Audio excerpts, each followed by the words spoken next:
வணக்கம்ங்க. நான் உங்கள் தினேஷுங்க. 28/1/2026 ஒட்டன்சத்திரம் மார்க்கெட் தக்காளி, வெங்காயம் மற்றும் அனைத்து காய்கறிகள் விலை நிலவரம் பார்க்கலாங்க. இன்றைக்கி தான் நம்ம சேனலுக்கு ஃபஸ்ட் டைம் வரீங்கன்னா உங்கள் விவசாயத்தோட யூடியூப் சேனலை சப்ஸ்கிரைப் பண்ணி வச்சுக்கோங்க. வாங்க இன்றைய விலை நிலவரத்தை பார்த்துடலாங்க. அனைத்து மார்க்கெட்டும் தக்காளி விலை குறைவுதானுங்க. சாகோ 15 கிலோ கொண்ட பாக்ஸ் 150 to 230க்கும், மதன் 140 to 230க்கும், சிவம் 100 to 200க்கும் விற்பனை ஆகியிருக்குதுங்க. பச்சை மிளகாய் சம்பா 38க்கும், உருண்டை 32 to 42க்கும், ஆந்திரா சம்பா 40க்கும், ஆந்திரா உருண்டை 31 to 41க்கும் விற்பனை ஆகியிருக்குதுங்க. மிளகாய் விலை நேற்றைக்கு 2 ரூபா 3 ரூபா சற்று விலை அதிகங்க. அவரைக்காய் ஃபஸ்ட்டு குவாலிட்டி தெளிவான அவரைக்காய் அதிகபட்ச விலையாக 37க்கும், குறைந்தபட்ச விலையாக 30 ரூபா வரைக்கும் அவரைக்காய் விற்பனை ஆகிருக்குதுங்க. பீட்ரூட் விலை பார்த்திங்கன்னா இன்னும் டவுனாக தான் இருக்குதுங்க. ஃபஸ்ட்டு குவாலிட்டி தெளிவான பீட்ரூட் 6 ரூபா 7 ரூபா தானுங்க. செகண்ட் குவாலிட்டியில் 5 ரூபாயிலேருந்து பீட்ரூட் விற்பனை ஆகுதுங்க. இஞ்சி முதல் ரகம் அதிகபட்ச விலையாக 40 to 80 ரூபா வரைக்கும் இஞ்சி விற்பனை ஆகிருக்குதுங்க.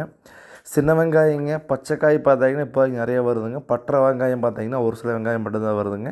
பச்சைக்காய் நீங்கள் மார்க்கெட்டில் பார்த்திங்கன்னா 20 ரூபாயிலேருந்து 25, 28 அதிகபட்ச விலையாக ஒரு சில சில்லறை வியாபாரம் 30 ரூபா வரைக்கும் விற்பனை ஆகுதுங்க. பட்டை வெங்காயத்தை பொறுத்தளவுக்கு பார்த்தீங்கன்னா அதுவும் 20 to 25, 28 ரூபா கண்டிஷன் தெளிவாக விற்பனை ஆகுதுங்க. பெரிய வெங்காயம் 1 கிலோ அதிகபட்ச விலையை 8 ரூபாயிலேருந்து 28, 30 வரைக்கும் ஹோல்சேல் ப்ரைஸில் விற்பனை ஆகுதுங்க. சில்லறை விற்பனை 12 to 35 ரூபா வரைக்கும் விற்பனை ஆகுதுங்க. பூண்டு முதல் ரகம் 160 to 180க்கும், செகண்ட் குவாலிட்டி 140க்கும், பல்லு பூண்டு 80க்கும் விற்பனை ஆகுதுங்க. கத்திரிக்காய் பார்த்திங்கன்னா ஃபஸ்ட் குவாலிட்டி அதிகபட்ச விலையாக முதல் ரகம் 8 ரூபாயிலேருந்து 12 ரூபா வரைக்கும் கத்திரிக்காய் விற்பனை ஆகுதுங்க. பொரியல் தட்டைங்க ஃபஸ்ட்டு குவாலிட்டி தெளிவாக பொரியல் தட்டையாக 27 ரூபா வரைக்கும் பொரியல் தட்டை விற்பனை ஆகிருக்குதுங்க. முருங்கைக்காய்ங்க சற்று விலை குறைவுங்க. கருமுருங்கை 110க்கும், செடி முருங்கை 90க்கும், மரத்துக்காய் 70க்கும், சோலாப்பூர் முருங்கை 130க்கும் விற்பனை ஆகுதுங்க.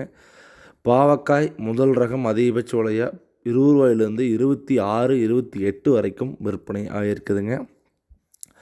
சுரைக்காய் பந்தல் சுரை 7 ரூபாய்க்கும், பேப்பர் சுரை 5 ரூபாய்க்கும், தரையில் வர சுரை 3 ரூபாய்க்கும் விற்பனை ஆகிருக்குதுங்க. கொத்தமல்லி தழை ஒரு கைப்பிடி அளவு கொண்ட கட்டு பார்த்திங்கன்னா 5 ரூபாயிலேருந்து 10 ரூபா வரைக்கும் கொத்தமல்லி தழை விற்பனை ஆகிருக்குதுங்க. வெண்டங்காய் மார்க்கெட்டில் கொஞ்சம் வரத்து அதிகம் தானுங்க. 1 கிலோ அதிகபட்ச விலையை 20 ரூபா வரைக்கும், குறைந்தபட்ச விலையை 10 ரூபாயிலேருந்து விற்பனை ஆகுதுங்க. கோவக்காய்ங்க ஃபஸ்ட்டு குவாலிட்டி தெளிவான கோவக்காய் பார்த்திங்கன்னா அதிகபட்ச விலையாக 30 ரூபாயிலேருந்து 35 வரைக்கும் விற்பனை ஆகுதுங்க. எலுமிச்சை பழம் ஃபஸ்ட் குவாலிட்டியாக இருந்தால் தெளிவான பழம் 60 to 80க்கும், இந்த புள்ளிக்காயெல்லாம் பார்த்திங்கன்னா 1 கிலோ 20 to 30க்கும், மீடியம் சைஸ் 40 to 50க்கும் விற்பனை ஆகுதுங்க. புடலங்காய் முதல் ரகம் பந்தல் ஐட்டம் 14க்கும், செகண்ட் குவாலிட்டி 11க்கும் விற்பனை ஆகுதுங்க. கொத்தாவரங்காய் அல்லது சீனி அவரைக்காயமாங்க உடச்சிற ஏரியாவில் அதிகபட்ச விலையை 20 ரூபாயிலேருந்து 24 ரூபா வரைக்கும் விற்பனை ஆகுதுங்க. அரசாணைக்காய் ஃபஸ்ட் குவாலிட்டி காட்டுக்குள்ளே பார்த்தீங்கன்னா 3 ரூபாயிலேருந்து 5 ரூபா வரைக்கும் வெட்டுறாங்க. மார்க்கெட்டில் 6 to 9 ரூபா வரைக்கும் அரசாணைக்காய் விற்பனை ஆகுதுங்க ஹோல்சேல் ப்ரைஸ்லேங்க. பூசணிக்கு 6 to 10 ரூபா வரைக்கும் காட்டுக்குள்ளே வாங்குறாங்க. மார்க்கெட்டில் 10 to 12, 14 ரூபா வரைக்கும் விற்பனை ஆகுதுங்க. தொடர்ந்து நம்ம சேனலில் வர பதிவு பார்த்துட்ருக்குறீங்க. நம்ம நர்சரியில் பார்த்தீங்கன்னா இப்போதைக்கு பார்த்தீங்கன்னா நாற்று அதிகமாக தக்காளி மிளகாய் நாற்றுகள் இருக்குதுங்க. நாற்று வேணுங்கிறவங்க நம்ம நம்பருக்கு கூப்பிடுங்க. இப்போ நடவு போட்டால் கண்டிப்பாக விளைவிக்கிறதுக்கான வாய்ப்பும் இருக்குதுங்க. நாற்று மூவிங்கே கிடையாதுங்க. நன்றி.